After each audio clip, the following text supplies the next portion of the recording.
Hi everyone. जब हमारे पास tax payers GST की अपील के लिए आते हैं तो एक मिस्टेक जो हमें बहुत सारे केसेस में देखने को मिलती है वो ये होती है कि वो टैक्स पेयर्स जो उनकी शोकॉज नोटिस लेवल की प्रोसीडिंग्स होती है वहाँ पे वो बहुत एक कैजुअल एटीट्यूड एडॉप्ट करते हैं, वहाँ पे वो सीरियसनेस नहीं दिखाते। ऐसे केसेस के अंदर वो बहुत बार शोकॉज नोटिस के रिप्लाई फर्निश नहीं करते, रिप्लाई फर्निश करते तो एक प्रॉपर और एक एडिक्वेट रिप्लाई फर्निश नहीं करते, या फिर उन्हें जो एविडेंस लगाने होते हैं अपने ग्राउंड्स को सपोर्ट करने के लिए वो एडिक्वेट नहीं होते या होते ही नहीं है बहुत सारे केसेस में। तो जब इस तरह का कोई एटीट्यूड अडॉप्ट किया जाता है टैक्स पेयर की तरफ से, वो आपके सिर्फ शोकॉज नोटिस लेवल की प्रोसीडिंग्स तक को इंपैक्ट नहीं करता, वो आपकी पूरी आगे की लिटिगेशन जर्नी को इंपैक्ट करता है। तो आज की इस वीडियो के अंदर इनमें से एक मिस्टेक जो टैक्स पेयर करता है कि वो एडिक्वेट एविडेंस या जो सपोर्टिंग एविडेंस होते हैं अपने ग्राउंड्स को लेके, वो जब अब एडजुडिकेशन स्टेज पे फर्निश नहीं करता, वहां पे अथॉरिटीज के सामने प्रेजेंट नहीं करता, तो उसके क्या कॉन्सिक्वेंसेज हो सकते हैं। क्या वो एविडेंस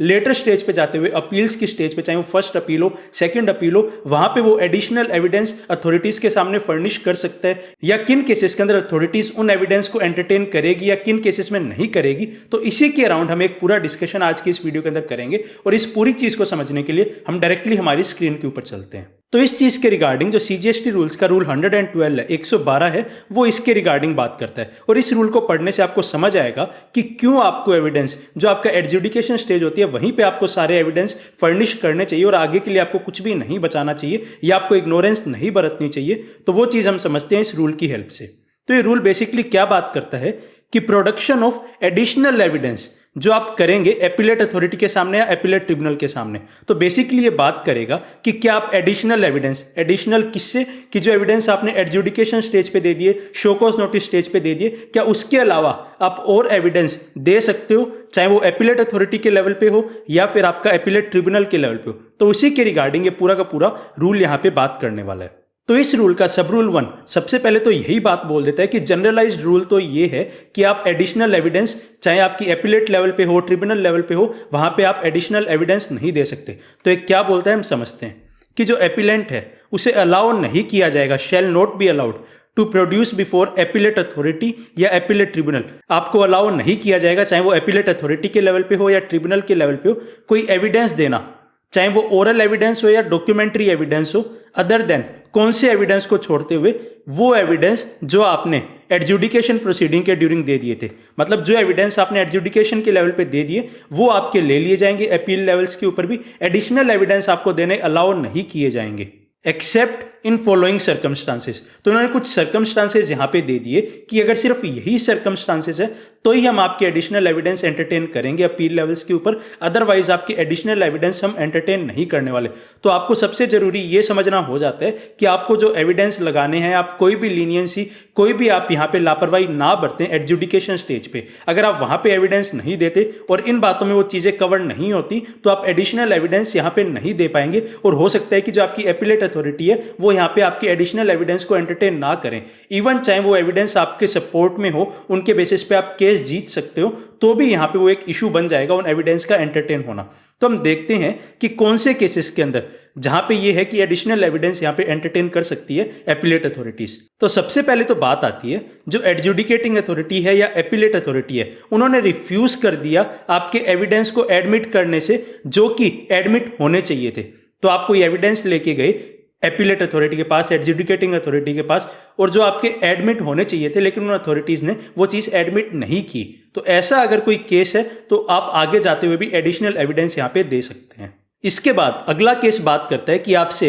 एडजुडिकेटिंग अथॉरिटी ने या एपिलेट अथॉरिटी ने कोई एविडेंस मांगे थे, उन्होंने कॉल अपॉन किए थे आपसे एविडेंस, लेकिन कुछ सफिशिएंट कॉज था जिसकी वजह से आप प्रिवेंटेड थे। मतलब कोई कारण ऐसा था जिसकी वजह से, एक सफिशिएंट कारण ऐसा था जिसकी वजह से आप जो डॉक्यूमेंट्स मांगे गए, एविडेंस आपसे मांगे गए एडजुडिकेटिंग अथॉरिटी के द्वारा या एपिलेट अथॉरिटी के द्वारा, वो आप नहीं दे पाए। तो अगर ऐसा कोई रीजन है तो ऐसे केस के अंदर भी आपके एडिशनल एविडेंस एंटरटेन कर लिए जाएंगे। इसके बाद आगे ये बात करता है कि कोई सफिशिएंट कॉज था जिसकी वजह से आप प्रिवेंटेड थे, किस चीज से, तो कोई ऐसा एविडेंस था जो रेलिवेंट था आपके ग्राउंड्स ऑफ अपील से रिलेटेड, और वो आप किसी सफिशिएंट कॉज की वजह से एपिलेट अथॉरिटी के सामने, एडजुडिकेटिंग अथॉरिटी के सामने नहीं रख पाए। तो वो एविडेंस जो आपके ग्राउंड ऑफ अपील को सपोर्ट कर रहे थे, वो अगर आप किसी सफिशिएंट कॉज की वजह से नहीं रख पाए तो उन्हें भी आप आगे की स्टेज पे एडिशनल एविडेंस आप फर्निश कर पाएंगे, वो आपके एडमिट हो सकते हैं। इसके बाद यहाँ पे चौथा पॉइंट क्या बोलता है कि जो एडजुडिकेटिंग अथॉरिटी है या जो एपिलेट अथॉरिटी है उन्होंने ऑर्डर पास कर दिया आपको विदाउट सफिशिएंट अपॉर्चुनिटी दिए हुए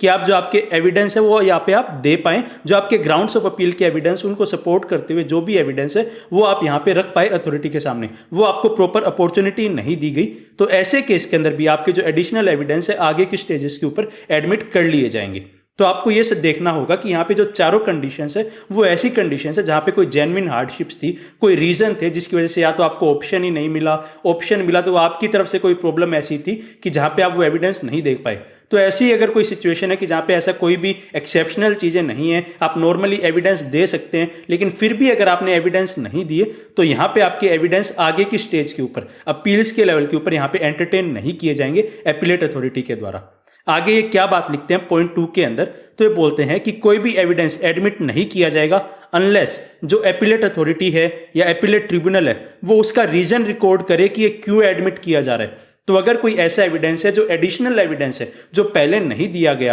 तो अगर अपेलेट अथॉरिटी को या एपिलेट ट्रिब्यूनल को भी अगर उन्हें एडमिट करना है तो उन्हें राइटिंग में रिकॉर्ड करना होगा कि वो एडिशनल एविडेंस क्यों यहाँ पे एडमिट कर रही है, क्या ऐसा रीजन है, उन्हें कौन सी चीज मिली इन चारों पॉइंट्स में से कि क्या यहाँ पे सेटिस्फाई हो रहा था जिसके बेसिस पे ये एडिशनल एविडेंस एडमिट किए जा रहे हैं। तो यहाँ पे एक प्रॉपर रिस्पॉन्सिबिलिटी जो एपिलेट अथॉरिटीज है उनके ऊपर भी है कि किस तरह से वो एडमिट कर रही है, तो वो भी यहाँ पे पूरे कॉशियस होंगे एडिशनल एविडेंस को एडमिट करते हुए। इसके बाद आगे बात आती है कि जो एपिलेट अथॉरिटी है या एपिलेट ट्रिब्यूनल है वो तब तक एडिशनल एविडेंस को यहाँ पे एडमिट नहीं करेगी जब तक कि जो एडजुडिकेटिंग अथॉरिटी है या कोई भी और ऑफिसर है जो एडजुडिकेटिंग अथॉरिटी के बिहाफ पे यहाँ पे ये सारी की सारी अपील के अंदर पार्टिसिपेट कर रहा है उन्हें एक प्रॉपर अपॉर्चुनिटी दे दी जाए। उन्हें किस चीज़ की अपॉर्चुनिटी दी जाएगी कि वो एग्जामिन कर रहे हैं कि जो एडिशनल एविडेंस आप लेके आए हो, जो एडिशनल डॉक्यूमेंट आप लेके आए हो या आप कोई और विटनेस लेके आ गए तो उनको क्रॉस एग्जामिन कर पाए। तो एक तरह से जो ऑफिसर्स है जिनके सामने आपने मान लीजिए एविडेंस नहीं रखे और अब आप एडिशनल एविडेंस रख रहे हैं कुछ,